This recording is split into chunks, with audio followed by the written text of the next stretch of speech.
तो मन के करने से ही, मन में भाव आने से ही हमें लाभ हानि प्राप्त हो जाएगी। तो आप देखिए यह कितना महत्वपूर्ण है। साथियों, मेरे चैनल से जुड़ने के लिए सब्सक्राइब बटन को प्रेस कर दीजिए और यदि आप चाहते हैं कि नया वीडियो अपलोड होते ही आपको मैसेज मिल जाए तो बेल आइकन को भी ऑन कर दीजिए। नमस्कार, मैं अंकुर जोशी आप सभी का अंकुर एस्ट्रोलॉजी चैनल में बहुत बहुत स्वागत करता हूं। मेरे प्रिय दर्शकों, आपके मन में भी शेयर बाजार में निवेश करने की इच्छा होती होगी। आपके मन में भी ख्याल आता होगा कि मैं भी शेयर बाजार में पैसे लगाकर पैसे कमाऊं और अमीर बन जाऊं। या यह भी हो सकता है कि आप शेयर बाजार में पैसा लगाते हैं, आप शेयर बाजार में निवेश करते हैं और आप नुकसान में हैं। तो क्यों ना एक बार हम अपनी स्वयं की कुंडली को ही देख लेवें कि आखिर हमारे लिए शेयर बाजार में निवेश करना सही है या नहीं। हमारे भाग्य में शेयर बाजार से लाभ प्राप्त करने के योग है या नहीं।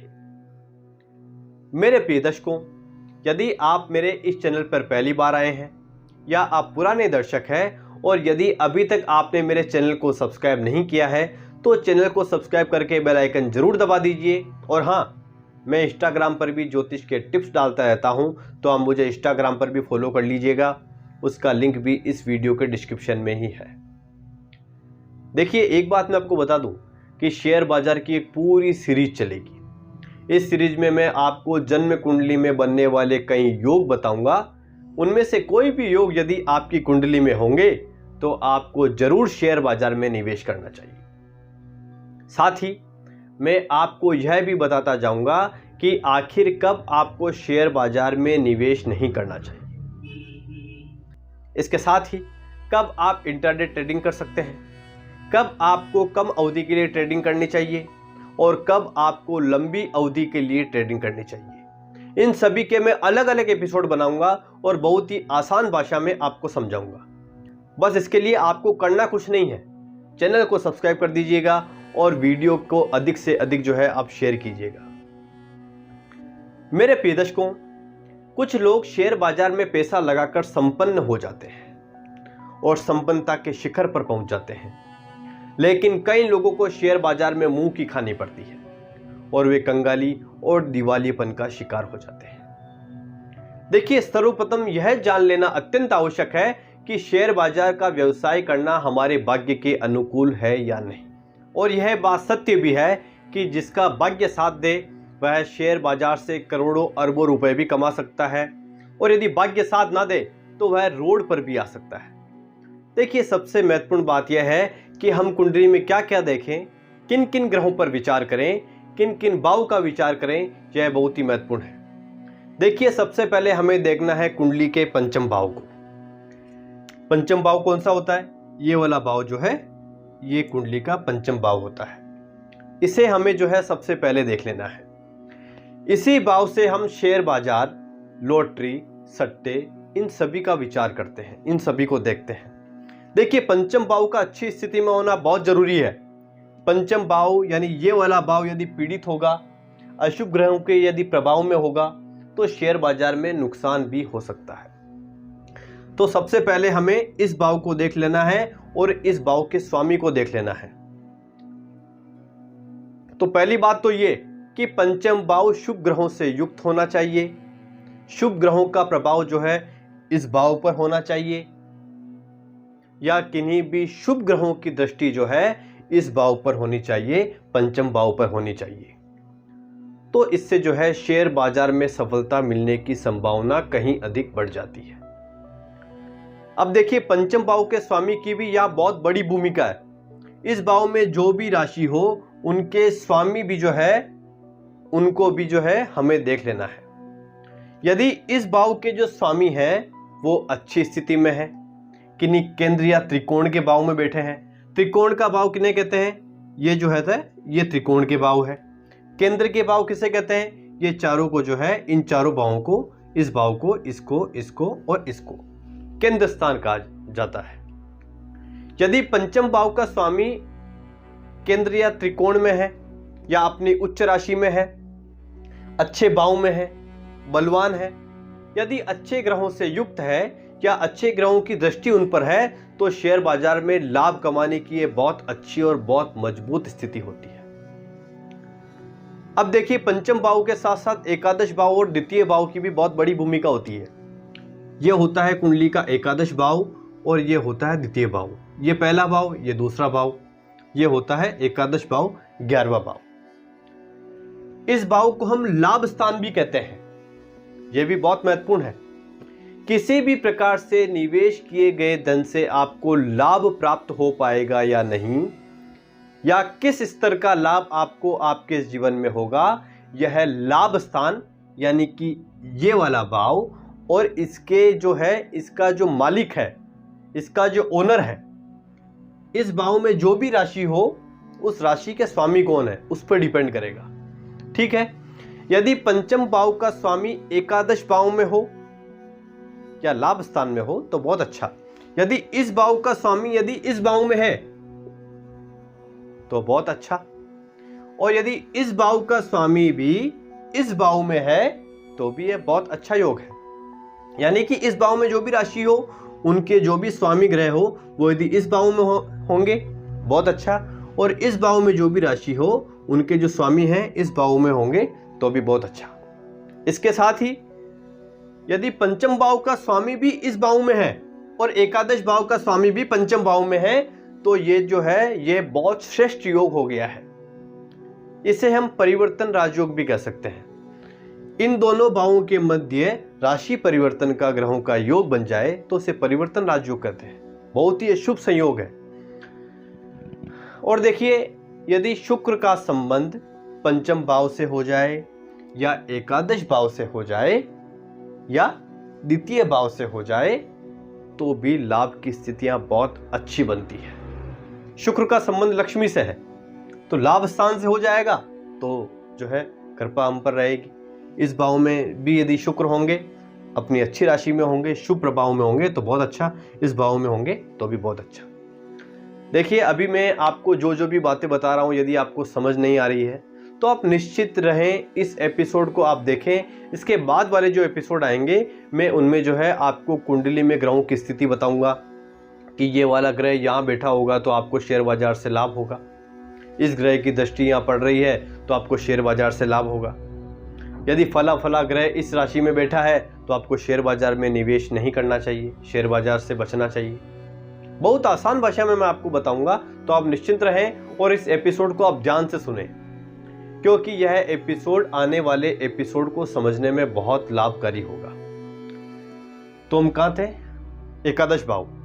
देखिए, एकादश भाव जो है बहुत इंपॉर्टेंट है, ये लाभ स्थान है, बहुत ही महत्वपूर्ण है। इसे भी जो है हमें देख लेना है। इसके साथ ही दूसरे भाव को भी देखना है, ये धन स्थान है, और पंचम भाव को तो देखना ही है।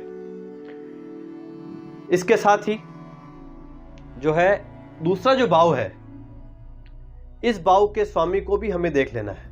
इस भाव में जो भी राशि है, उस राशि के स्वामी कौन से ग्रह हैं, वो कहाँ बैठे हैं, इस पर भी जो है हमें विचार कर लेना है।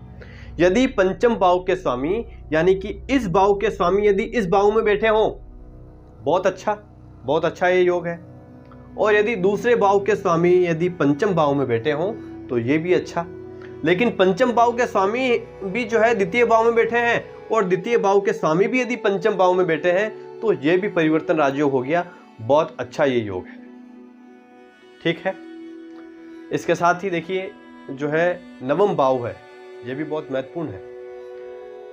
नवम भाव कौन सा होता है? ये भाव पहला, दूसरा, तीसरा, चौथा, पांचवा, छठा, सातवां, आठवां, नौवां, ये होता है कुंडली का नवम भाव। यह भी बहुत महत्वपूर्ण है।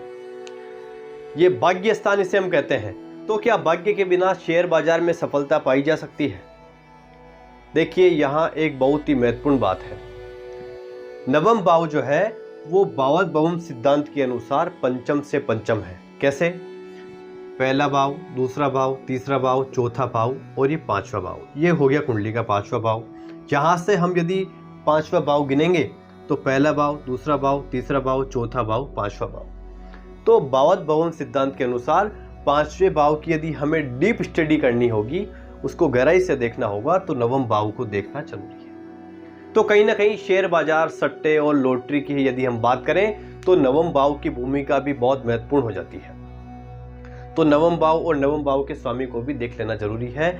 इस भाव में जो भी राशि हो उसके स्वामी को भी देख लेना जरूरी है कि आखिर वो कहाँ बैठे हैं। इसके साथ ही दशम भाव भी बहुत बड़ी भूमिका अदा करता है, क्योंकि दशम भाव हमारे प्रोफेशन का है। यह होता है कुंडली का 10वां भाव। दशम भाव हमारे प्रोफेशन का भाव, तो इसे भी देख लेना जरूरी है।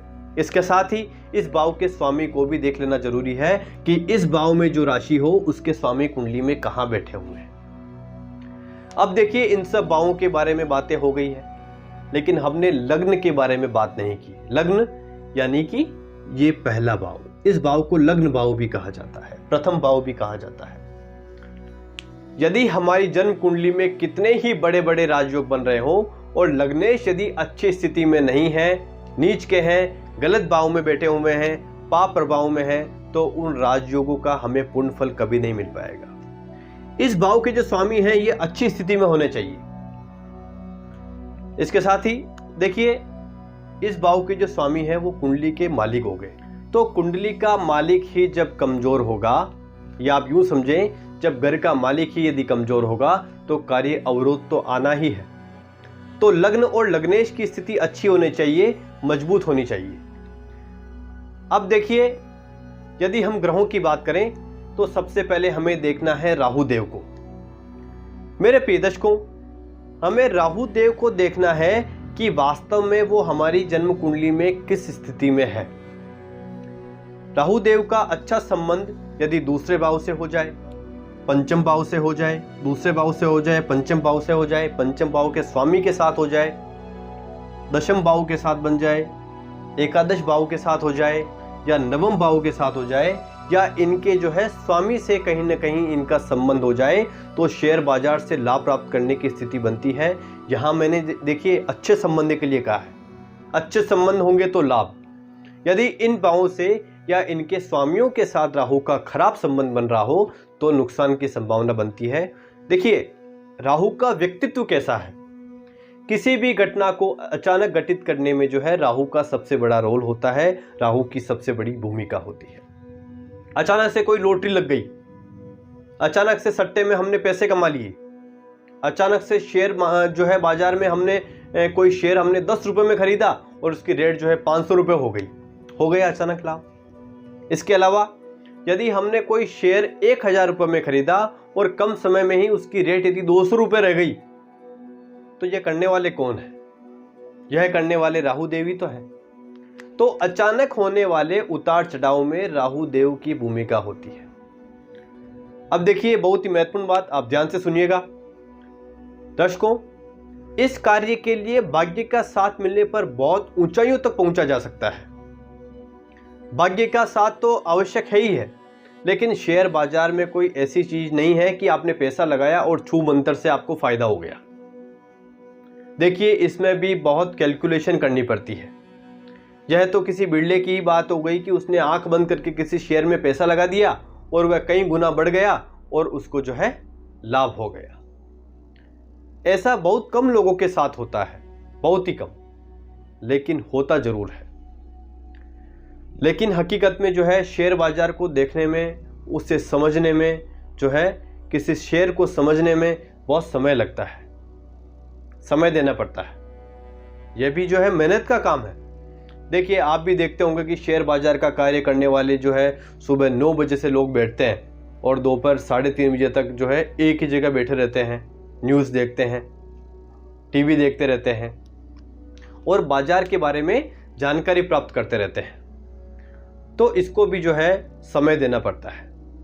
आजकल तो बहुत चीज़ें हो गई है कि बहुत एनालिटिक्स हो गए हैं, जिससे आप जो है उस कंपनी के बारे में पता करके सही जानकारी लेकर के यदि निवेश करें तो लाभ होने की संभावना कहीं अधिक बढ़ जाती है। देखिए, शेयर बाजार की गणित देखने के लिए हमारी गणित अच्छी होनी चाहिए। बहुत ही महत्वपूर्ण बात है, ध्यान से सुनिएगा। शेयर बाजार की गणित को देखने के लिए, उसे समझने के लिए हमारी गणित अच्छी होनी चाहिए, बुद्धि अच्छी होनी चाहिए। तो ये कौन सा ग्रह देता है? ये देता है बुध। तो बुध की स्थिति भी जो है कहीं ना कहीं ठीक होनी चाहिए, तभी जो है हम किसी शेयर का सही आकलन करके, उस पर रिसर्च करके, उसकी अच्छे से गणित निकाल कर हम ये समझ सकें कि यह हमारे लिए फ़ायदेमंद है या नहीं। इसके साथ ही शेयर बाजार में सफलता को भी हम बुध से देखते हैं। अब देखिए, बहुत ही महत्वपूर्ण बात, यदि बुध देव की स्थिति जन्म कुंडली में अच्छी है, पंचम भाव भी बलवान है, पंचम भाव का स्वामी भी यदि अच्छी स्थिति में है, तो ऐसी स्थिति में व्यक्ति जो है वह किसी ट्रेडिंग कंपनी की फ्रेंचाइजी लेकर लोगों को सलाह भी दे सकता है। तो जन्म कुंडली में जो है बुध की स्थिति भी जो है कहीं ना कहीं बहुत महत्वपूर्ण है, इसे देख लेना जरूरी है। इसके बाद देखिए, हमें चंद्रमा को भी देख लेना है। चंद्रमा की भी जो है इसमें बहुत बड़ी भूमिका है। चंद्रमा क्या है? चंद्रमा हमारा मन है। अब देखिए, कौन सा शेयर हमें अभी खरीदना चाहिए, यह भी हमारा मन ही तो कहेगा। और हमने जो शेयर खरीद रखा है उसे हमें कब बेचना चाहिए, यह भी हमारा मन कहेगा। तो मन के करने से ही, मन में भाव आने से ही हमें लाभ हानि प्राप्त हो जाएगी। तो आप देखिए यह कितना महत्वपूर्ण है। देखिए, चंद्रमा पर जो है विशेष ध्यान देना आवश्यक है। यदि चंद्रदेव जो है जन्म कुंडली में अशुभ स्थिति में होंगे, पापी ग्रहों के यदि प्रभाव में होंगे, तो कोई निर्णय आप ऐसा ले लेंगे जिसमें आपको नुकसान हो जाए। एक बात और, यदि जन्म कुंडली में चंद्रमा बली है, अच्छी स्थिति में है, और यदि बुध भी शुभ है, तो इंट्राडे ट्रेडिंग की जा सकती है। इस पर भी मैं जो है जल्द ही एपिसोड बनाऊंगा कि आप इंट्राडे ट्रेडिंग या शॉर्ट टर्म के लिए ट्रेडिंग कब कर सकते हैं। आपकी कुंडली में ये योग है या नहीं, यह सीरीज अब अनवरत जो है चलती रहेगी। ये पहला एपिसोड है। अब देखिए, चंद्रमा सबसे तेज चलने वाला ग्रह है और इसके द्वारा ही हम जो है लाभ हानि देखते हैं। यदि आपकी जन्म कुंडली में चंद्रमा यदि त्रिक भाव में है, नीच के हैं, तो शेयर बाजार का कार्य करने की सलाह मैं आपको नहीं दूंगा। यदि चंद्रमा जो है आपकी कुंडली में इस भाव में है, इस भाव में है या इस भाव में है, तो थोड़ा आपको सोच समझकर जो है शेयर बाजार में निवेश करना चाहिए। अब देखिए, यदि चंद्रमा जो है त्रिक भाव में है और विपरीत राजयोग बन रहा है या उसका नीच भंग हो गया है, यदि वो नीच के हैं, नीच भंग हो गया है, तो ये अलग विषय हो गया है कि फिर इस स्थिति में आप जो है ये कार्य कर सकते हैं, इसमें निवेश कर सकते हैं। विपरीत राजयोग क्या है, नीच भंग राजयोग क्या होता है, कैसे बनता है, यदि आप ये समझना चाहते हैं तो मेरे चैनल पर जाकर आप एपिसोड देख सकते हैं। इस पर भी मैंने एपिसोड बना रखे हैं। अब देखिए, चंद्रदेव का शुभ संबंध यदि पंचम भाव से हो जाए, पंचम भाव के स्वामी के साथ हो जाए, या एकादश भाव से हो जाए, या दूसरे भाव से हो जाए, या नवम भाव से हो जाए, इसके साथ ही या दशम भाव से हो जाए, तो हम शेयर बाजार में निवेश कर सकते हैं। यह योग कैसे बनते हैं, क्या बनते हैं, आने वाले एपिसोड में हम समझेंगे। इसके साथ ही देखिए, हमें बृहस्पति देव को भी देख लेना आवश्यक है कि हम जो पैसा कमाएंगे क्या वह बचा पाएंगे। बृहस्पति देव धन के कारक है, तो बृहस्पति देव की स्थिति हमारी जन्म कुंडली में अच्छी होनी चाहिए। बृहस्पति देव केंद्र में होंगे, त्रिकोण में होंगे, अपनी जो है मित्र राशि में होंगे, उच्च के होंगे, शुभ ग्रहों के यदि प्रभाव में होंगे, तो निश्चित ही यह बहुत अच्छी बात होगी। और देखिए, शनि देव जो है, शनि देव क्या है, शनि देव कर्म फल दाता है। यह हमें जो है हमें हमारे कर्मों का फल देते हैं। शनिदेव कहते हैं कि आप पहले कर्म करो फिर मैं आपको फल दूंगा। तो कहीं ना कहीं शनिदेव पर भी नजर घुमा लेना आवश्यक है। अब देखिए, शनिदेव यदि जन्म कुंडली में बली है, अच्छी स्थिति में है, और यदि शेयर बाजार में निवेश के योग हमारी जन्म कुंडली में बन रहे हैं, तो हमें लंबी अवधि के लिए निवेश करना चाहिए। इस पर भी जो है आने वाले समय में मैं एक एपिसोड बना दूंगा कि आप लंबे समय की अवधि में निवेश कब करें। ऐसी क्या ग्रहों की स्थितियां होती है कि आप लंबी अवधि में निवेश करें तो आपको फायदा होगा। यह भी बहुत जो है रोचक एपिसोड होने वाला है। उम्मीद है यह एपिसोड आपको अच्छा लगा होगा। आप मेरे साथ बने रहें, मेरे साथ जुड़े रहें।